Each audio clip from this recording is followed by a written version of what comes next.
Hi guys, and welcome back to another episode of Pete's Cookhouse. This one's going to be a fun one to do.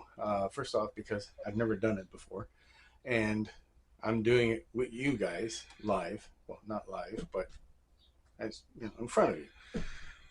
We are going to be doing a Canadian Halifax classic, the Donair. It's actually known as the official food of Halifax. So join me. We're going to be making a Halifax Donair with the ground beef, the special sauce, and everything else. And we're going to be starting right now.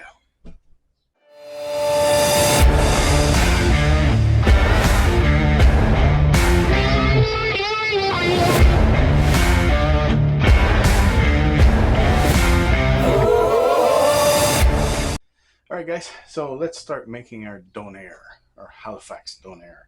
So first thing you're going to be needing is ground beef. So the recipe will be in the description below of the amounts that you're going to be needing. I'm not gonna. I'm using a little bit less because I only normally the recipe calls for 2 pounds of ground beef. I'm only using one, so everything is cut back by a little bit. So, anyways, first things first. You're going to be needing ground beef. You're going to be needing salt and pepper, onion powder and garlic powder, uh, oregano. You're going to be using paprika and some cayenne pepper. Now, again, remember, you don't have to write anything down. Just look at the description below. Everything, the quantities and the amounts are all going to be there. So first we begin. We're going to be putting our ground beef in a mixing bowl. Now, there's a method to this madness, and I will explain as we go along. It's kind of like a meatloaf, but not. And if ever anybody had donairs before, this basically they shave it off a spit in the back of the restaurant, right, or in the front where you see it. And so your ground beef has to be really tight, no air bubbles, no nothing in there. So we're gonna just pop this in here, and we don't need this anymore. So we're gonna add in our salt and pepper. We are going to add in our garlic and onion powder, our oregano, our paprika, and our cayenne powder. See, I didn't say power, I said powder. All right, so now we mix. You wear gloves. I don't wear gloves because I'm making it for myself. And we just give it everything incorporated. So you mix everything and just incorporate all this powder together, the seasoning. And you want to basically, like, I don't have a stand mixer here, but ideally you would use a stand mixer for this. The reason why is because you want to get this thing as stringy as possible, as incorporate. So you're going to need this. And there's one trick I was reading that people do when they don't have a stand mixer is you make it into a ball and you slam it down. Make it, and you do this like a couple of times, right? You're gonna need it. You're gonna compress it. Okay, boo. Don't be a baby, boo.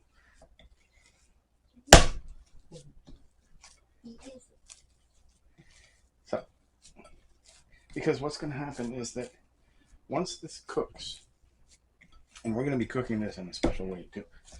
I'll be showing you. Normally, like, you cook this like a meatloaf, right?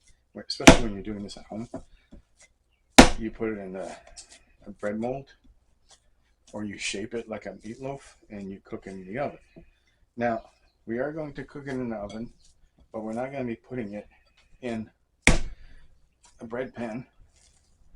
We're going to be using the Instapot behind me, and the Instapot has a rotating basket inside of it. It's like a rotisserie basket. We're going to put that in there, and we're going to cook it. So it's going to cook evenly.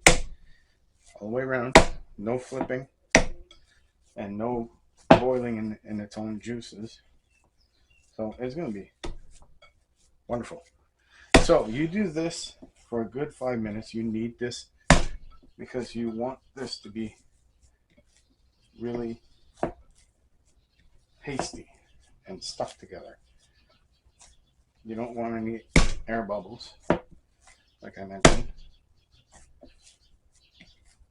And you want it so when it's cooked, you can actually shave it and shave the meat off of it so that we can build our donair. So keep at it, keep banging it, keep compressing it. And while I'm doing this, I'm going to put some music so that you can enjoy the rest of this while I'm doing it.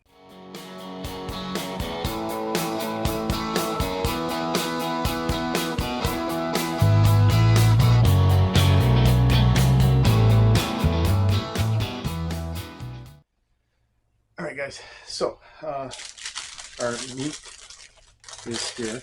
Now, what I'm doing is I'm putting it into this wax paper. I want to roll it into a nice rope, right? Because what we're going to be doing, like I mentioned, is that we're going to be putting it in the rotisserie basket. So, rotisserie basket is this little apparatus right here. This little thing here, it's like a little mouse wheel, a little hamster wheel. Put it in here. You can, we'll do a lot of stuff with this. But you put that in there, lock this up. So I want this to be the proper size to go in here. Because what it's going to do is just basically it's turning inside and cooking. So, with that being said, I'm going to put that there. I'm going to start this. So we're going to cook this at 350. So we're going to put this on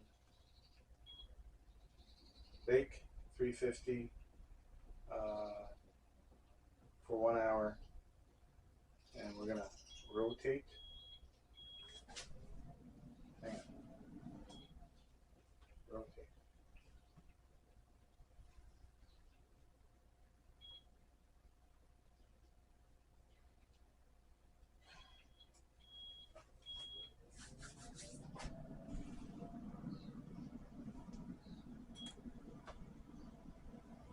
So, while this is coming up to temperature, like I said, we're just going to keep shaking this a little bit.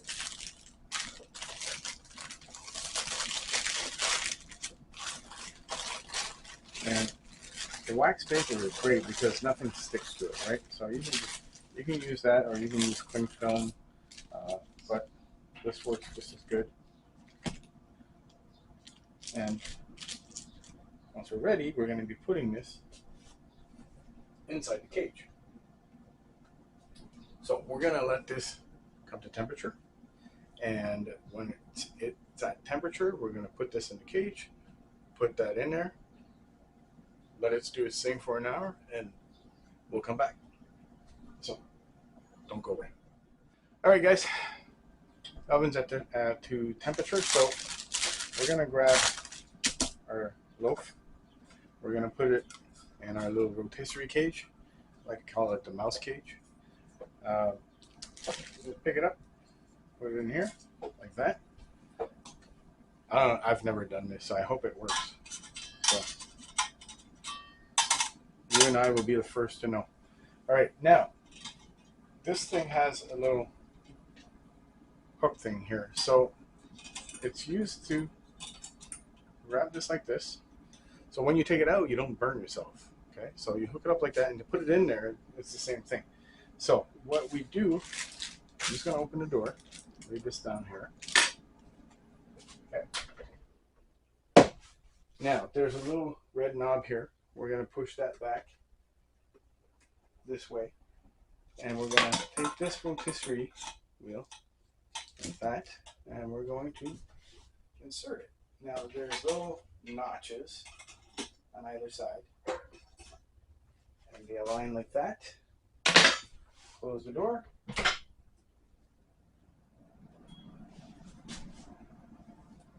And that's what I was expecting it to do. So the loaf inside is actually rolling in the mouse cage, so it will cook evenly on either side, and you want it to be internally to 165 Fahrenheit. So just let it do its thing. It's going to take about roughly an hour, depending on your oven, um, and check the temperature once in a while. So we're going to let that cook. I'm going to clean up here, and we're going to make our Donair sauce, which is, well, I'll let you guys see once we do it. So I'll clear this out, and I'll be right back. All right, guys, so let's make the sauce.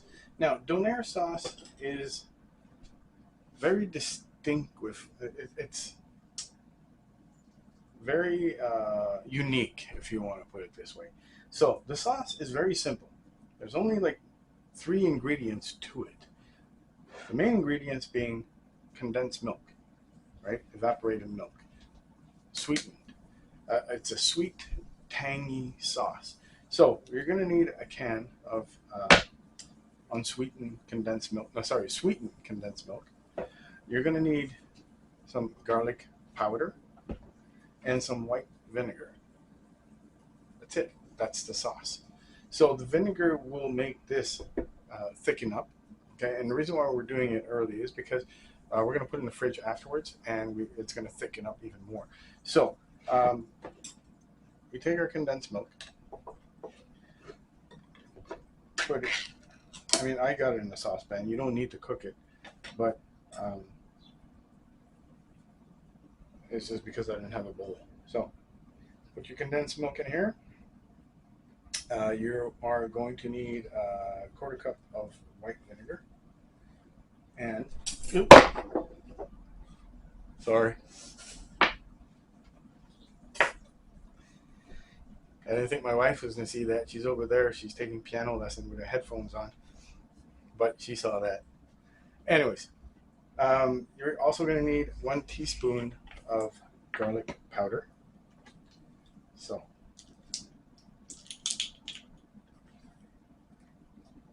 put that in there. Now, this is kind of like making mayo. You have to incorporate the vinegar slowly while you're constantly stirring. So I'm going to mix this up right now because of the garlic powder, and I'm going to add the vinegar very slowly while constantly stirring, making sure that it doesn't separate. And keep going, keep going, keep going.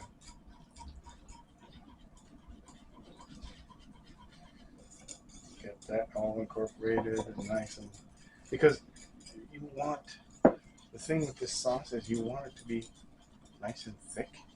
Now, it has, it's funny how I talk about this thing like I've tasted it before. Never have. I'm just as excited as you guys to try this. And God knows I was in Halifax for many, many years. Back in the day, in the 80s, when I was in the forces. And I never had a Donair. To be honest with you, a Halifax Donair, I didn't even know it was Canadian until just recently. So, yeah, you want the sauce to be like this, right? Give this thing a taste. It's different. It's good, and it's different. God, I can't wait to have the whole thing. All right. So we will put this in the fridge, set it aside, and this thing is working its little magic, as you guys can see. That's really looking good right now. The beauty behind this is that the juices, like I said, in a regular meatloaf, the bottom part bakes in the juices, like it boils. The other one bakes on the top, so it gets cooked on the top. This thing rotates, so it's going to be evenly cooked on either side and internally also. So once this thing reaches, like I said, 165 internally, we're going to pop it out. We're going to let it cool. Now, when I come back, all that's going to be done. The loaf is going to be cooled at room temperature. And because what we're going to do is we're going to be shaving pieces off of it, like what they do in restaurant, because this thing is basically sitting on a spit and it's rotating like that. And what they do is they just shave strips of meat off of it and build the sandwich. So we're going to shave the piece of meat. We're going to put it in the frying pan just to heat it up. And afterwards, we're going to build the sandwich. Be right back. Hey guys. Okay, so we have our beef that's cooking in the oven. We also did our sauce. Now, the only two things that we need, actually, three things that we're going to need. We're going to need pita bread, which I'll get out earlier, but we're going to need tomato and a Spanish onion. So we're going to dice them up. And now, the traditional way of dicing up your onion and your tomato is because is chunky. Um, Not a big fan of chunky, so I'm going to make it nice and thin. We're not going to use the whole onion because we're only going to be doing one or two sandwiches. But my preference is that if you're going to do, I mean, granted, these things fly out of the restaurant down in Halifax um, when they do make them. So these guys don't have time to go out all fancy and cut a tomato like really thinly and be all fancy about it. So, but in this particular case, I feel like I have to because I want to. So we're gonna cut it really thin, like nice little squares. So put this in here, and we're probably just gonna do another one here,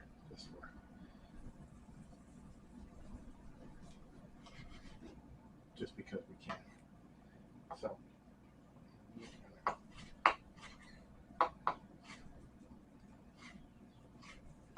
cut this in tiny little cubes. And like I said, it's better. And if you're looking to, not impressed, but I mean, like if you're, the presentation of it, I think it looks better with tiny, tiny little cubes of tomato. I mean, like, a lot better. Onion wise, you know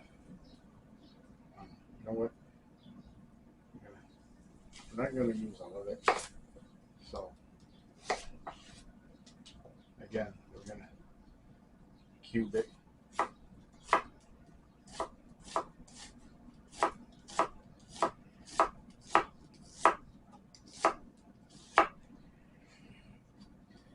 And this way. And again, like these guys, the Donair King down in Halifax, and all the Donair restaurants, it's a popular item. It's one of the main. It's the Halifax #1 food, right? So these guys, they produce. They just throw it out the door. Not literally, but it goes flying out the door. So again, they don't want to mess around and start doing little fancy dancy things. So anyways, you have your tomato and your onions. We're going to be putting that in the fridge. We are going to take a little temp here with a temperature thermometer, meat probe, and we're going to check our loaf. So put it to the center.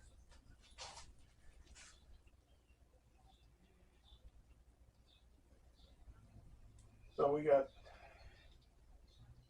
we're at 92 degrees right now, so we still have a little while to go, but it's getting there, and it's looking really nice. And once it's done, we'll be right back. Hey guys, so I wanted to come back and show you. We're gonna get the loaf is ready. It's at actually we shot a little over. It's at 181 right now, so it should still be okay. I mean, our goal was 165. So we know it's cooked. Um, we're just going to get this basket out, and we are going to let this guy rest. Now, you have this thing here. This is to take the basket out. So you put it on either side of it, and you have a little red latch here that you push towards the inside. It releases the basket. So now you can take it out. Now, the reason why the recipe calls for 2 pounds of ground beef is because it shrinks. It's all good though. So we are going to open this up, and we are going to take our loaf out. It's this.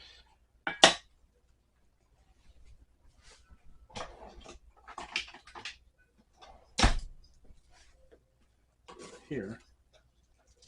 Oh, come back here. This is our loaf. This is what's left of our 1 pound loaf.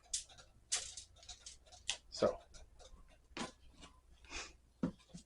we are going to set that aside, let it get to room temperature, and we'll be right back and build.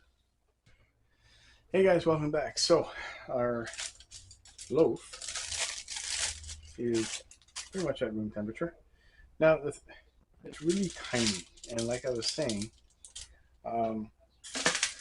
it's tiny because it's only a pound of meat, ground beef, and ground beef has a tendency of shrinking when it cooks. So that's why the recipe calls for 2 pounds. So what we're going to do, we are going to cut the bottom off here. Yeah, that's what we're looking for. And now we're going to shave some pieces off.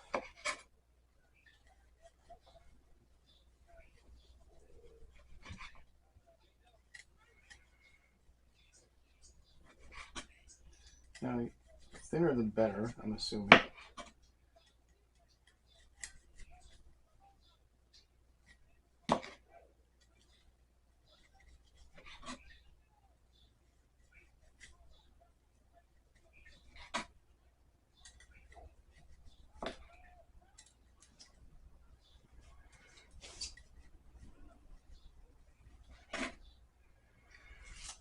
What does this thing taste like?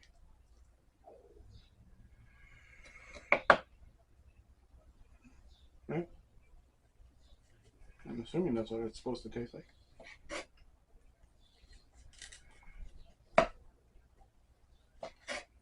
So, I'm not going to cut too much, because what we're going to be doing is we're going to be just giving it a little bit of, putting it on the frying pan here, and just giving it a little bit more heat to it, and then we're going to build our sandwich. So we're going to put this aside like that, and we're going to heat this up just a tad. So we're going to put our meat in here. That. So these are big chunks. So we're going to go with this. This is going to be enough for our sandwich here. So we're just going to heat that up. Put this stuff aside.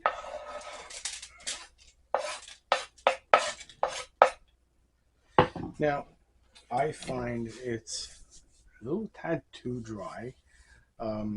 Simple reason is because we passed the temperature, the ideal temperature, so that's why it's probably a little bit too dry. But I mean, it's still good. I'm still excited to taste it. So we need our pita bread. Let's take nice soft one. Now, what they traditionally do also, this one's already soft and nice. What they do is they dunk it in a little bit of water, put it on the hot plate so it gets really nice and pliable. We don't need to do this with this. This one's nice and done. So,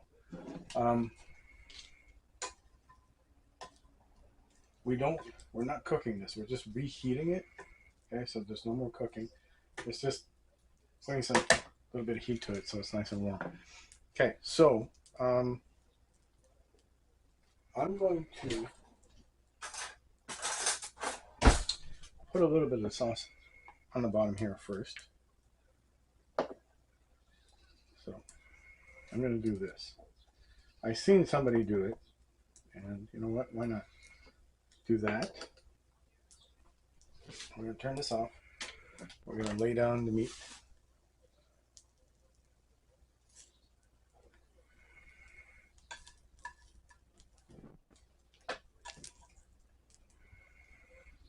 This is going to be good. Mind you, I've never had one of these, but from what I could smell, it smells real good. Right, so onions and tomato. So as much as you want, as little as you want, it's really up to you. It's up to taste. And some tomato. Do that. And we are going to drizzle more sauce on top.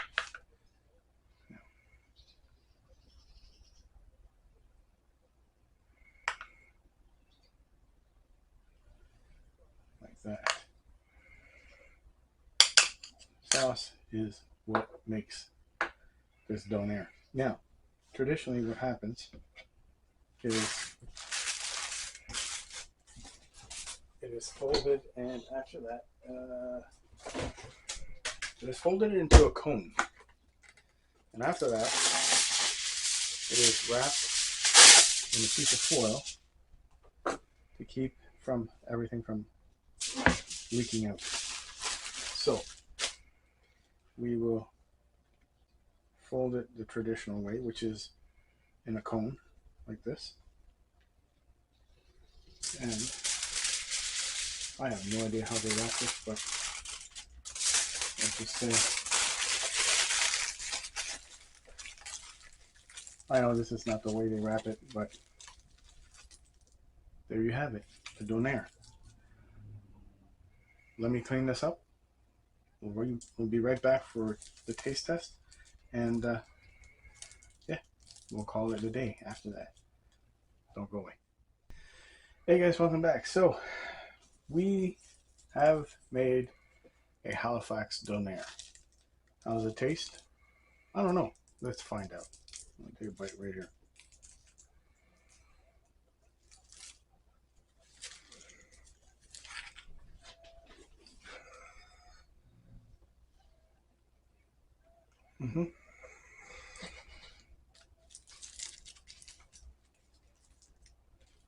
Now, this is really good. You guys should try this. I'm pretty sure it doesn't beat the original ones. If you ever go down to Halifax, get one from there. It's no different than if you want the real poutine, you go to Quebec somewhere and you'll get the real thing. But if you can't, this is the next best thing. Do it at home. I mean, it's not that hard. It's really not that hard. It's basically more of a waiting game. And the one thing I do have to say though, don't go over your cooking temperature. I'm still learning with this oven. 350 is probably a lot higher than a normal 350 from a bigger oven. So next time I will reduce it and keep an eye on the temperature. But this is really good. So guys, thanks for watching. If you haven't subscribed, please subscribe. Hit the notification, the like and the notification to be kept in the loop for other shows. Depending on how this week goes, it looks like it's going to be rainy, but if it is rainy, we'll come back with another show. So until then, have a great week. Thanks for watching.